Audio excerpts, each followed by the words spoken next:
Welcome to another bonus episode of the Fearless Launching Show.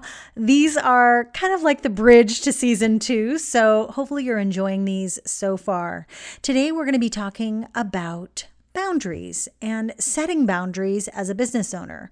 We are really discussing something that I've been asking myself lately, which is how close is too close? So when you're setting boundaries as a business owner, this means how you say no, how you close programs, how you respond to brain picking conversations, whatever it might be. Boundaries give you structure and it gives your people structure. When I say your people, I mean your audience, people who are on your mailing list, people who are your clients, your customers. It gives everyone much needed structure, space, and expectations. So when you set the expectations, you're going to avoid feeling trapped, feeling tired, drained, resentful, strung out, worried, confused. It's just like a relationship. And when you're building a relationship, I think with anyone, especially one that is a professional relationship, it's really important because the lines get very blurred very quickly. And like I mentioned, if you're not following me over on Instagram, you should follow me over there because sometimes I give you a little leak on what's going to be talked about on the podcast. And recently I talked about this, but I have prided myself pretty much always as being someone who likes to be close to the people I work with in my programs, on my team, with my clients. And I've been told time and again not to be friends with so many people, and because that's bad business. And I was like, that may be true. That may be true. And I will say I'm definitely not close confidants with most people, but I always meet people every single round of every program who I become close with. And I'm a fairly open person. So on the office hours calls, I'm talking about what's going on in my world. I have no problem doing that. However, what that does is create an environment that is a little bit confusing because no one's really sure if you think about it. Like, I know I would be kind of like, but I guess I'm different because I understand that there is if it's a personal brand and a personal brand-based business, you are you in your business. So for me, it's okay to talk about my daughter, and it's okay to say, I'm moving, and it's okay to say I'm stressed out or whatever the case is, or talk about my daughter's teachers or schoolwork or whatever.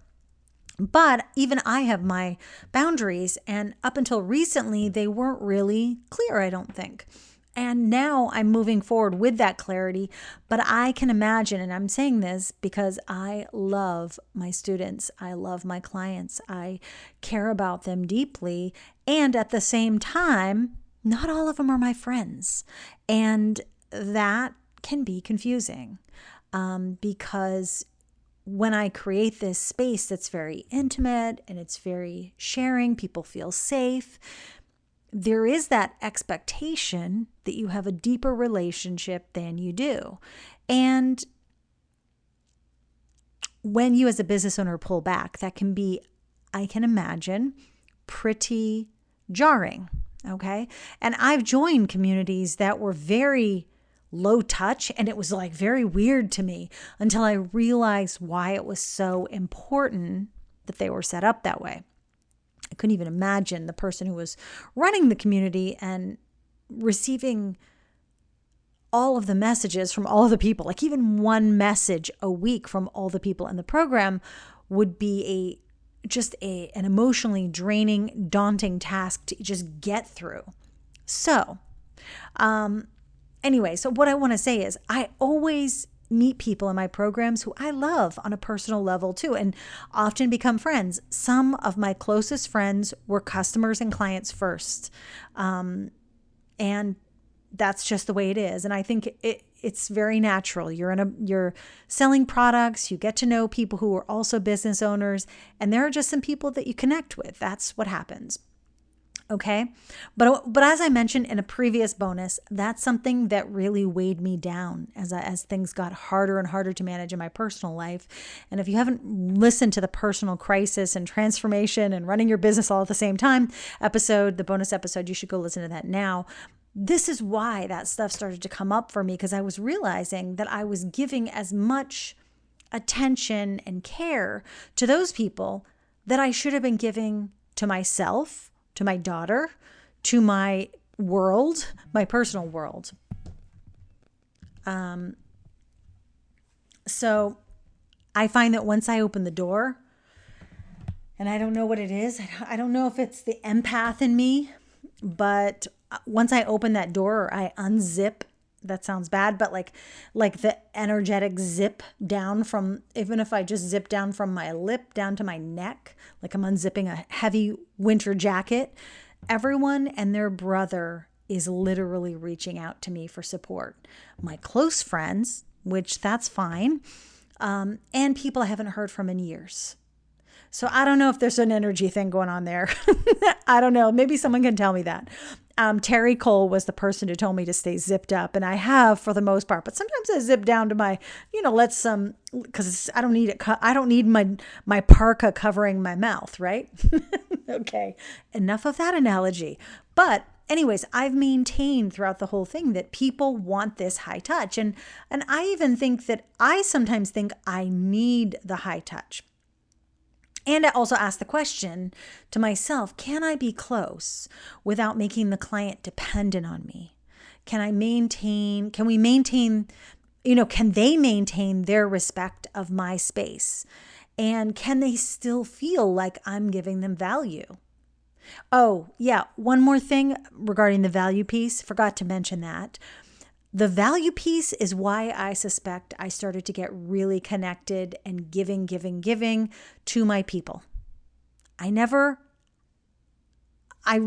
often, like I used to not ever think I was giving enough. So I gave myself blood, sweat, and tears yes, I got to give everything. So if I had any kind of lack of confidence in what I was creating, let's say in a program, I would give more of myself. Okay, I'll take the weight. But that's not good, and this year I've really come to terms with that it really breeds this environment of codependence. And yes, you can be codependent with your customers and they can be codependent on you. Okay. It's insane. But if you start to think about it, also, if you want to look into codependency yourself, there's lots of books and different things. I would find out if you have any in your personal life codependent relationships, which I did, and find out about those, because those will give you a clue that perhaps that's how you're going to not always have relationships, not have like student relationships that are like that, but a relationship is a relationship. I don't care if it's a work one, professional, you're a teacher, whatever the case is. We get used to having certain types of relationships. So I think codependency is one of those things that we really need to watch out for. And especially as we're growing our business and we want to make sure we're really bonded with those people. Listen, I am not one of those characters on Avatar who needs to like bond with every person. Like there was that scene, where the guy has to like put his braid up to the, I don't know, to that creature and then fly because they're connected. We do not have to be that connected. Okay. So in 2018, last fall, I read the book, The Coaching Habit. This is something that Caitlin Batcher, I was in her coaching program last year, and she, that was an amazing book because it actually gives you a framework, and I'm going to put a link to it because I just think it's such a good book. It gives you a framework for how to support your coaching clients, really. And there's like a series of questions, but it's a different way of approaching helping someone. Okay. It's almost like getting them to help themselves. There's another book Laura Roeder gave me back many years ago that helped me a lot. I feel like I can't remember what that one was called, but I'm going to see if I can find it. And I will also put that in the show notes. Anyways, I'm sharing this because the more that we can understand how we want to show up, what's over the line for us, what drains us, what's good for the business and what's not, what's good, what's a good use of our time and not, how to know when it's too much or people have gone over the line or you let things slip. The more we ask the right questions, the more we can start planting those boundary and expectation seeds early. Because it's not about you can do this but not this. It's just about, isn't there that saying, we teach people how to treat us, and I think you need to do that early. So in terms of launching, and also what we promise on our webinars, during the launch itself, on the sales page, it is vital we set these clear expectations right away. There is a reason why on some, and I remember this on Caitlin's sales page for Scale with Success, she said, do I get personal coaching sessions or something like that with Caitlin? And she's like, no, this is a coaching program. You're not going to get hand holding. And I can appreciate that, because I think that kind of thing is important to share with people, because you join a coaching group, and by the way, I just want to tell you that I didn't read that until after I was in the program. So once I read that, I was like, oh, so that's why I'm not getting personal attention. That's a whole other thing, which if you listen to one of the other bonus episodes, it's all about unexpected lessons and side effects of investing in yourself. And I talk a little bit about some of the lessons I learned in that coaching program as one of the things that I learned. But I was in other groups as well that I had lessons from that I wanted to share. So make sure to go look for that bonus episode as well. But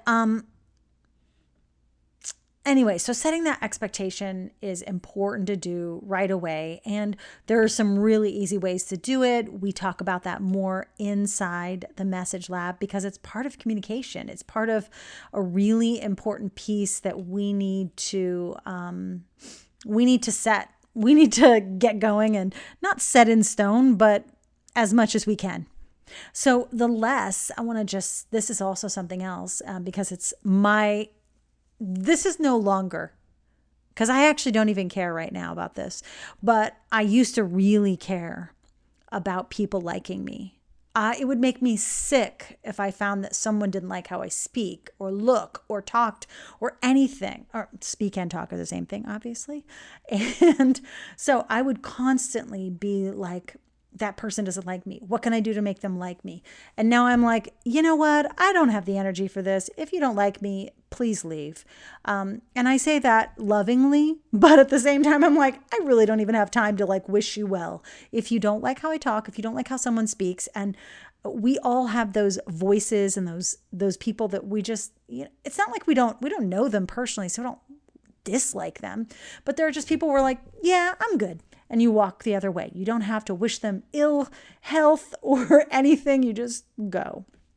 Anyways, the less we depend on making people like us and encouraging them to work with us just because we're so cool, the less we depend on that like factor, the more respect we can actually give ourselves. Now, you might not know you're trying to be cool or personal, encourage people to like us, for us and buy for us for that reason. But if you do, if that's all you're doing is like, oh, I'm going to be super cool, I'm going to be using all the, I don't know, there's definitely a lot of people who are using the I'm cool, and maybe I'm not being fair. But needless to say, if you are just using that to encourage us to work with you, I believe it's just a form of manipulation. We're not going to be impacted by you just because we buy from you because we like you. And I'm not going to say anything bad, because I'm thinking about someone who I think is just cool, and I've bought things that she's suggested. So I guess she's an influencer, but I don't think she's a bad person. She's not manipulating me, but I don't think those people unless they're doing other things. And I actually think, no, she is doing other things. She does have like a way that she talks about certain topics that are important, that's why I also like listening to her, because she's giving me a new perspective on other things. So it's not just about her. Oh, I like the brand of concealer she suggested, which I do, by the way, NARS concealer right there. Well, there is always going to be that element of, I like this person. I know who they are. I trust them. When it comes to the sales, the know, like, and trust factor. There's always a question. There's some more questions that I feel like are more important, that I also want people to be, and by the way, we're going to get back to boundaries, I swear. There's also a question of need, ability to solve a problem for someone, inspiring people to make changes in their lives, changing someone's perspective, that I also think is important. So regardless, I think that many people have this kind of boundary issue because they're possibly just using oh, they need me, they really like me, and then they don't set a boundary with it. Maybe I'm just, this section might be the section where you're like, what? But I'm so sorry. Either way, I encourage you to really dig into this and make sure you know what your business boundaries are, even when you're sharing personal things, even when you're trying to get people to like you and to show up in a certain way and to build how your brand looks and the vibe that you're kind of trying to express. Because those things also, if you're not setting your boundaries there, people have an expectation that you're not going to set your boundaries in other places. So starting with that end in mind really helps to avoid any confusion in the future. So for instance, maybe you are just someone who is an influencer and promoting other people's products. That's fine. That's fine. And so people are buying into a lifestyle. They're buying into what they see and they think is cool and that you are cool. Still, people don't, you can set that at how that they're going to reach out to you. You can make that decision, right? And these questions still apply to you that I'm going to share with you. So I think that taking a few moments, and these are things going to help you communicate your boundaries. Communicate your boundaries. And even if your brand is to be close, is to kind of express someone who looks like your neighbor and who looks like someone who's very friendly and you are friendly, maybe that friendly kind of thing is your brand. You're still going to want to think about the boundaries and expectations. Okay, enough about that. I'm like trying to work it all in and I'm like, wait a second, is that working? Okay, so here's some questions. So first, what is it about you that you want to share with people and are willing to disclose? What are you not willing to share and why? What topics are the ones you feel comfortable talking about and which make you feel a little unprepared no matter what they are asked, when they are asked? You could also say, what feels relevant, what feels irrelevant, but might be interesting to some people, or just what feels completely not necessary. We're going to talk about those in more depth inside the Message Lab, because I think that there has to be a little bit of the unnecessary to make people go, who is that? What are they doing? There is a little bit of that element. Next, you want to think about how you want and like to work with people. Do you like an in-person environment, or maybe like a live stream, so live-ish type of thing? Or do you prefer to create something in advance and then share it, like a video or a podcast or whatever, or a whole course is done and you're not live anytime? Do you like to prepare or be put on the spot? What is off limits to you? And what just feels completely uncomfortable? So I want to share with you, like, an example of this is the last two times we did the Message Lab, we did one Facebook Live a week, and I think we did one Zoom call a week. But this time around, we're doing primarily Facebook Live calls. And the reason is the Zoom calls last forever. Okay. And it's because, I mean, I definitely want to give everyone that voice, and we will be having some Zoom calls in there. But also, I know that if I'm going to be doing a teaching session, it's going to be easier to monitor and manage responses and distractions for me if I'm doing it in a place where I'm not seeing other people's faces. And normally I would like, and we will have some discussion in the Zoom space, and probably have some accountability meetings and co-working, which is what we've done traditionally throughout both sessions. But because I'm going to be teaching the first new round, I'm going to be teaching it live. I just decided that I'm going to do it there. I also did this inside the main Fearless Launching group, where once a month we have a coaching call. I was initially going to keep it Zoom, but because those Zoom calls, I want to hear from everybody. I don't want anybody to feel ignored. This is my problem, not anybody else's. So because of that, I go around robin to anybody on the call. And oh my goodness, that is just insane, right? Plus, again, there is a little bit of a boundary if you're just doing the Facebook live coaching call in a group, right? And also, I'm requiring people to send me their questions in advance, or topics they want to hear about in advance. Now, sure, I'm a little bit less strict on that, but if I don't receive questions, I am literally going to show up for a short call.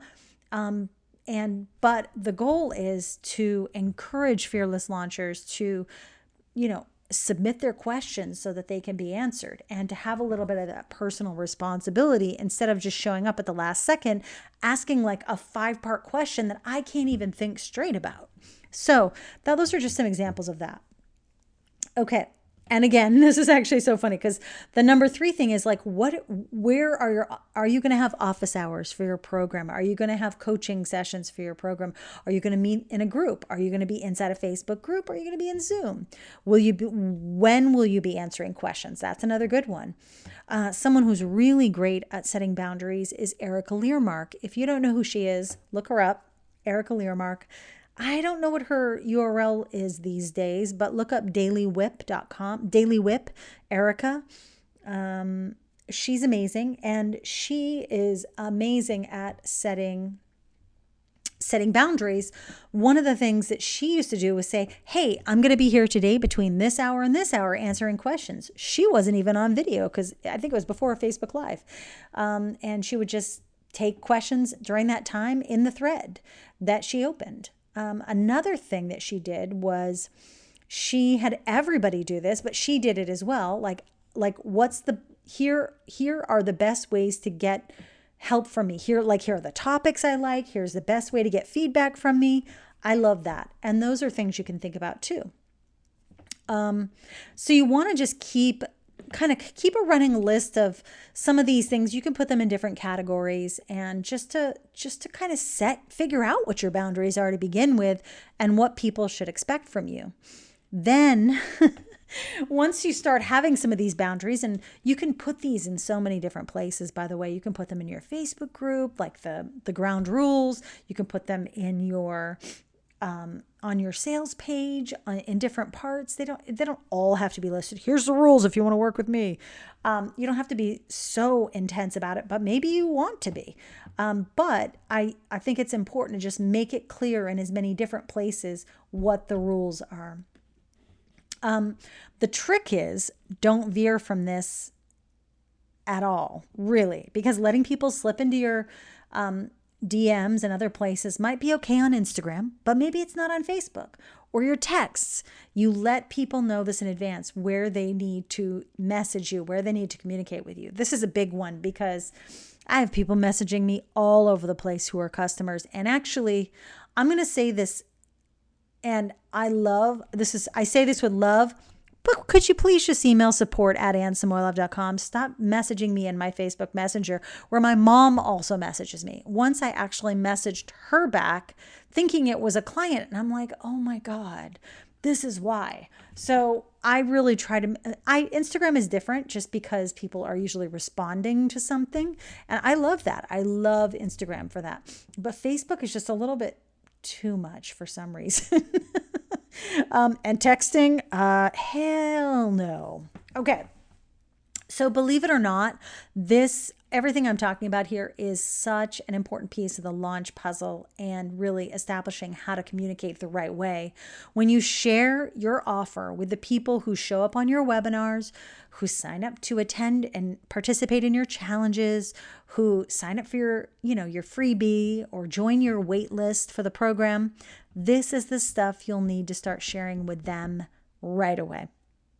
We talk about this and help you establish all of this inside the Message Lab. So this is just one of those pieces people, I think, forget is this boundary and expectation messaging. But that is one of the things we do talk about in there, because I think that if you set yourself up for clear boundaries, clear expectations, and you will just be happier. And your business will be able to grow because you'll have the space to make decisions and focus on the right things. Imagine if you were spending your whole day responding to customer questions from various sources. You're not going to be able to, you're going to miss opportunities. You're not going to be able to plan your launch properly. You're not even going to be able to pull off your launch because you won't even get out of your inbox. So I want to encourage you to get on the wait list for the Message Lab. We are going to be starting as of this recording, we're going to be doing a live round of the program. I'm not sure when it's going to be live again. If people join after this, I'm not even sure when that next thing would be, but when people join again, it will not be live. So there is magic in the live aspect of it, because you do get a little bit more attention and you do get that interaction, that energy that comes with being part of a program with other people and also the instructor and the teacher. So I hope you get on that wait list. You can go to AnnSamoilov.com/message lab wait.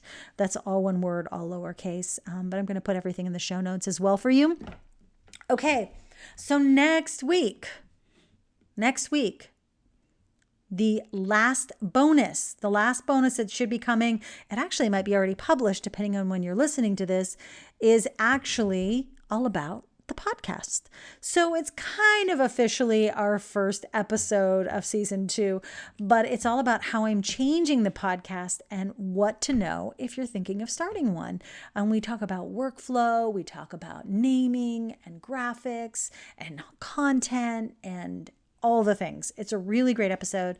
I can't wait for you to listen to that. In the meantime, I have so enjoyed sharing this with you, and I hope that you've resonated with it a little bit as well. If you have any questions whatsoever, just make sure to either you've got a few choices. Go over to Instagram, to the Fearless Launching Show Instagram feed, and leave a message under whatever the post for this episode. You can also just reach out to support@AnnSamoilov.com and we'll get back to you. Thanks again for listening. I really appreciate it. I am pumped for the new season of the Fearless Launching Show.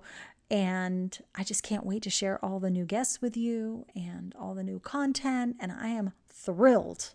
Okay. Have a great rest of your day. And I'm going to talk to you soon.